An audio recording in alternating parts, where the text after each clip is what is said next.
moja kati ya kosa ambalo wamelifanya jeshi la polisi lakini na Chama cha Mapinduzi ni kuweza kumkamata Tundu Lissu Antipas na kumwacha John Heche akiwa ulayani. Kwa nini nasema hivyo? Nasema hivyo kwa sababu hiki wanachoenda sasa hivi kukifanya jeshi la polisi ama watu wa CCM ndicho ambacho walitakiwa kukifanya kabla ya kumkamata Tundu Lissu. Yani ni bora wangemkamata Heche alafu ndo afate Tundu Lissu. Lakini wamemkamata Tundu Lissu alafu sasa hivi wanahangaika kumtafuta Heche. Sasa Heche amekuwa ni mtu anayejihami sana. Yani amekuwa ni mtu ambaye hayupo mwenyewe hivi. Sasa leo kulikuwa na hii taarifa kuhusu gari linalomfuatilia, na imeripotiwa kwamba hili gari linatoka kwenye tawala za mikoa na serikali za mitaa. Na tukumbuke ile kauli ya tawala za mikoa na serikali za mitaa ilizungumza kitu gani? Yani namzungumzia yule aliyesema hiyo kauli. Sasa hiki ndicho ambacho kimeandikwa kuhusu hiyo gari ambayo inamfuatilia Heche. Gari hii ilikuwa na usajili wa namba T692 EHU. T692 EHU. Gari hii ambayo imenyooshwa vidole kwamba inamfuatilia Heche. Sasa wao wenyewe wamezungumza nini? Wanasema kwamba gari inamfuatilia Heche ina uhusiano gani na ofisi ya rais? Yani hili ndio swali liloulizwa. Yani baada ya watu kuona plate number wakaamua kwenda kuuliza uko mitandaoni. Unajua sasa hivi bana mambo yako kidigitali. Watu wana screenshot tu, wanagonga foto vizuri kabisa, wanauliza mtandaoni. Sasa wanasema kwamba gari hii inamfuatilia Heche ina uhusiano gani na ofisi ya rais? Nyie akawataji Tanbo. Hawa ni kina nani? Alafu akaweka alama ya kuuliza. Tuache utani. Hii nchi hii hatari su.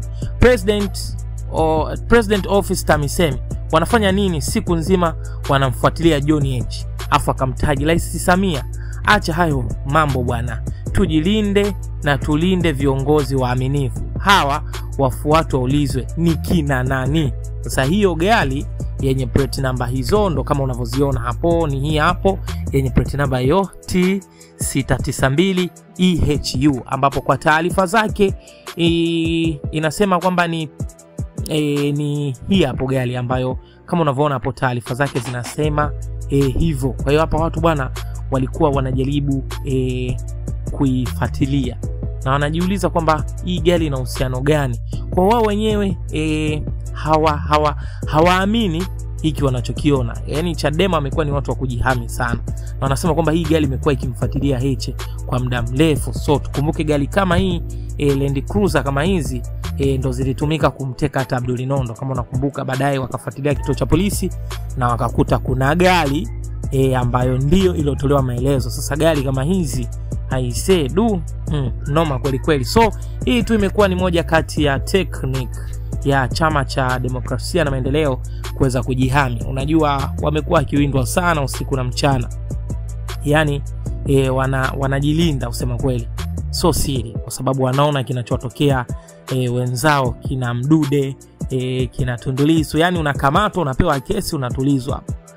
Unakamatwa, unapigwa nyundo, huonekani. Yani hili jambo hatari nusu iweke pembeni. Kwa hiyo bwana, Chama cha Demokrasia na Maendeleo kimeuliza jeshi la polisi na kimeuliza kwamba hawa watu wa tawala za mikoa na serikali za mitaa kwa nini wamekuwa wanamfuatilia John Heche. Na tukumbuke kauli ya waziri anayehusika na hiyo tawala za mikoa na serikali za mitaa. Alizungumza nini?